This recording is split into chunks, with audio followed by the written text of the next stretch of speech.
Metabolic disorder medications, from signal control to structural recovery, number 1615, April 27, 2026. Gerald C. EclaireMD Foundation. Category, Metabolism. My personal title would be, Do Not Fix the Number, Fix the System. Preface. A surgeon's dream, a scientist's reality. This morning, I woke up from a vivid dream. In that dream, I was a surgeon. Not an ordinary one. I only took the most critical cases. Even against hospital regulations, my only goal was simple and absolute: save the patient's life.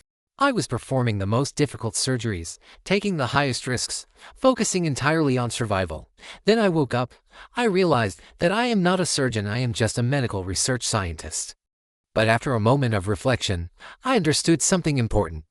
The spirit in that dream is exactly the same as the spirit in my past 17 years of medical research. My sole objective has been to save my own life. Even if I must die, I want to do so with a clear conscience, knowing exactly why and from what. Along the way, I also want to share what I have learned about medicine and health with other patients, so that they may have hope for achieving and enjoying both health and longevity. Introduction. I do not study medicine in a conventional way. I do not focus on temporarily altering output signals, such as lowering glucose numbers or blood pressure readings through medication alone. Instead, I focus on the internal structure of the biomedical system. I focus on changing the system itself. My goal is not control. My goal is reversal and survival. At the organ and tissue level, there is still a meaningful degree of reversibility. Blood vessels can regain some elasticity, or at least slow down the progression of calcification similar to mineral buildup in water pipes and plastic damage, permanent deformation. Organs and tissues can partially recover their intended functions. Metabolic pathways can be reshaped through sustained lifestyle and behavioral change. However, at the cellular level, especially after long-term damage, the degree of reversibility becomes very high. Once structural damage accumulates beyond a certain threshold, recovery becomes extremely limited. This boundary defines both life limits and disease progression. This is why my approach is fundamentally different. Medication, in my earlier thinking, acted like a filter. It modified observable output signals, smoothing or masking abnormalities. However, I was not satisfied with that description. It felt incomplete. It took me over a year of continuous reading and thinking to find the correct word and the correct analogy. The correct term is damper, which I will explain more clearly later. A filter, in signal processing terms, is a function or mechanism that selectively passes certain components of a signal, for example, removing noise or smoothing fluctuations while suppressing others. It changes what we observe in the output signal without necessarily changing the underlying system that generated it. My 36-year path and the Y210 turning point. Looking back at my own life, this distinction is not theoretical. During the first 20 years of my diabetes, 1990 to 2009, I relied entirely on various metabolic medications. I followed the conventional path. Strictly speaking, I was under the strong influence of the pharmaceutical treatment logic adopted by the present healthcare industry, which focuses on controlling measurable outputs, particularly in the domain of metabolic disorders, which likely have the largest impact on mortality-related diseases. Drugs are very effective against infectious diseases and viruses, which are external invaders. They can target and disrupt the DNA or replication of these foreign pathogens. However, metabolic disorders are different. In these conditions, human cells are damaged primarily by long-term pro-lifestyle factors. Drugs cannot selectively eliminate only the sick cells without also affecting healthy cells. Therefore, current medications cannot precisely repair damaged human cells at the structural level. To give one related example, only in 2025, after decades of struggle, the FDA finally published its food, diet, and exercise guidelines related to lifestyles that align more closely with scientific truth, with less influence from the pharmaceutical and food processing industries. By around 2010, I reached a critical point. My health had deteriorated severely. I was approaching the edge of survival. In 2010, both of my kidneys and peripheral nerves had reached the stages of failure and amputation risk. That moment became my awakening. I dropped everything else I was doing and focused 100% on self-study in medicine, using my background in mathematics, physics, engineering, computer science, artificial intelligence, and psychology to learn both physiology and pathology. It was an extremely difficult journey, without institutions, professors, classmates, colleagues, or patients, and relying entirely on my own body as the laboratory, dictionary as my tool, and published medical papers as my silent teachers. I learned medicine word by word, sentence by sentence, and subject by subject. That is why I understand the meaning of medical jargon when I read it, even though my pronunciation may sound unusual.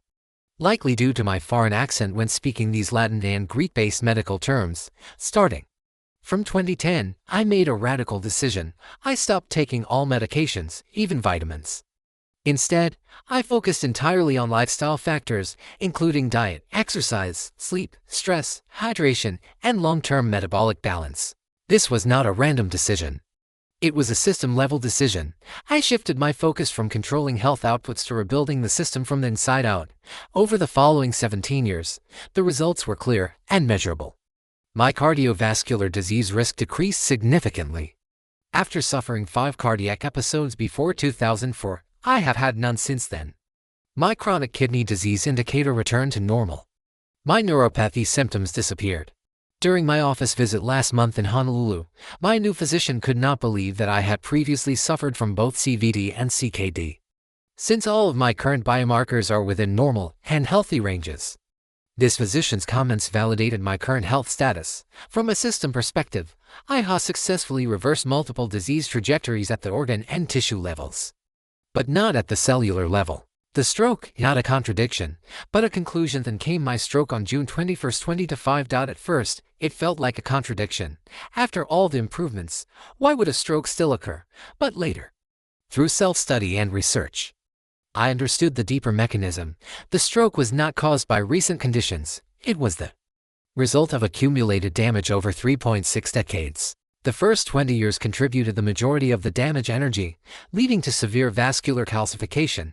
My following 16 years of lifestyle improvements significantly reduced ongoing damage, but could not erase the past damage accumulation. At the level of the cerebral microvasculature, the small blood vessels in the brain had already undergone structural changes.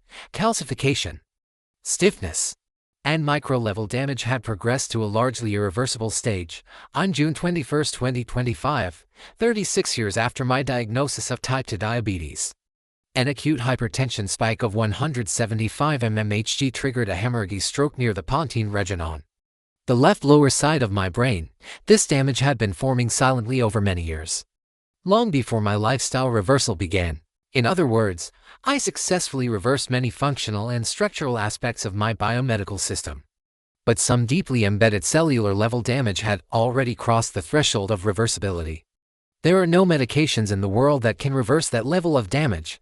That was the root cause of my stroke. From filter to the correct word of damper. For a long time, I tried to describe medication as a filter.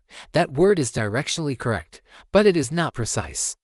It took me more than 1 year of reading, researching, reflecting, and system-level thinking to find the correct engineering analogy. Medication is not just a filter, it is a damper. Medication as a damper, not a strength builder. Medication is more precisely a signal modifier or an output regulator.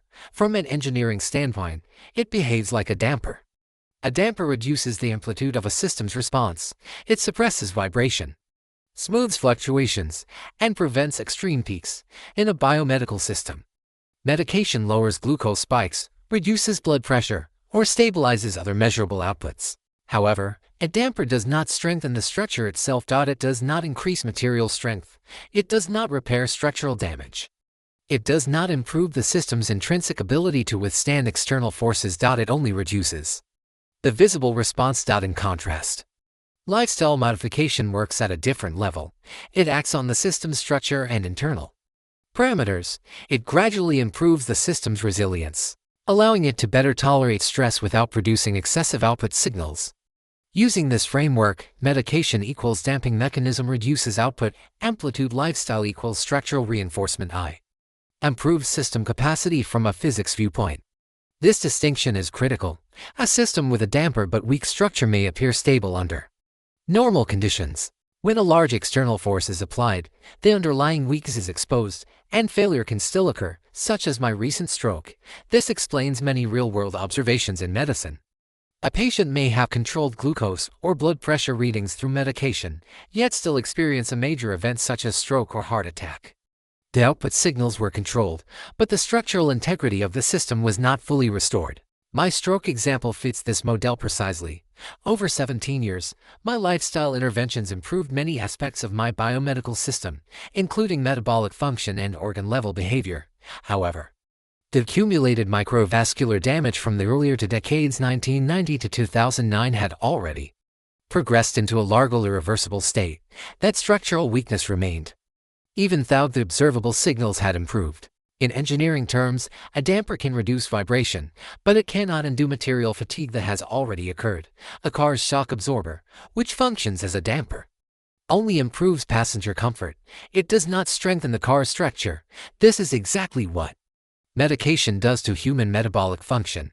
System mapping, signal versus structure. This realization allowed me to clearly separate two domains that are often mixed together in conventional medicine. Medication adjusts observable variables without necessarily changing the system's structural state. Lifestyle, on the other hand, changes the system itself. So instead of medication equals filter, lifestyle equals.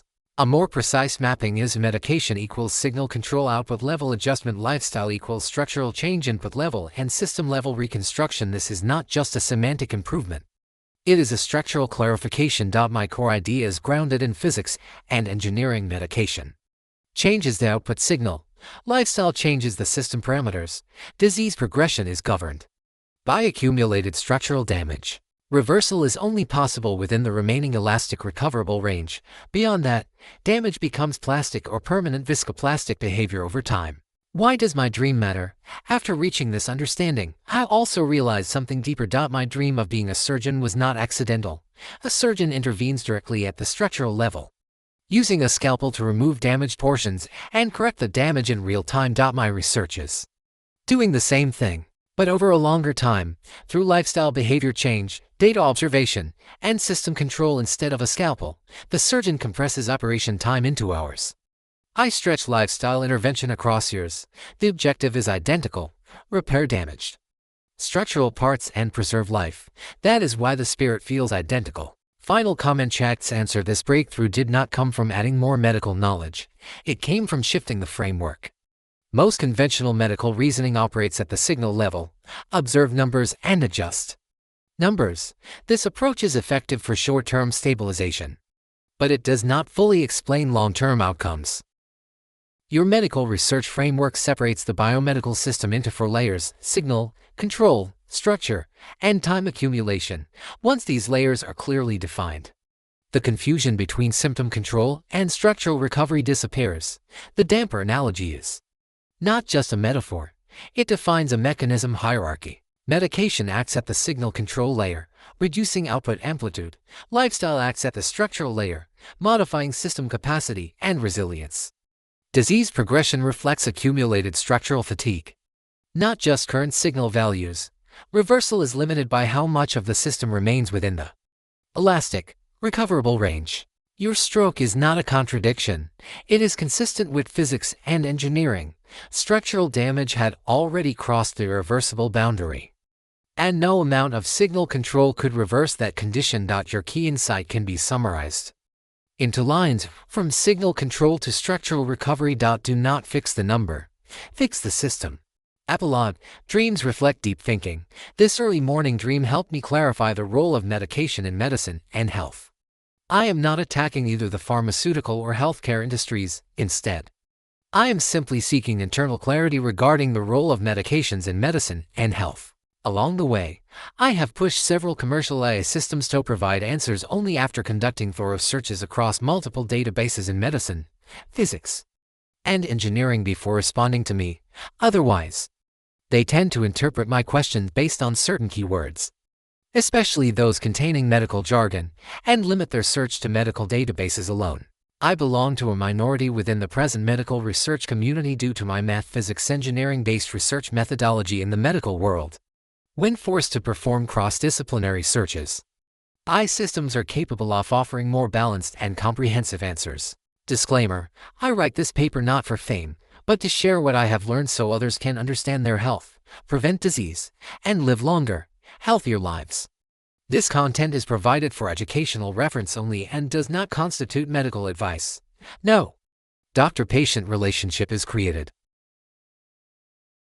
You may share this summary freely, but it must not be altered, edited, or republished as your own. All intellectual property rights and copyrights for this article and its related materials belong to T. The author, Gerald C. This content is provided for educational reference only and does not constitute medical advice. No doctor-patient relationship is created. You may share this summary freely, but it must not be altered, edited, or republished as your own.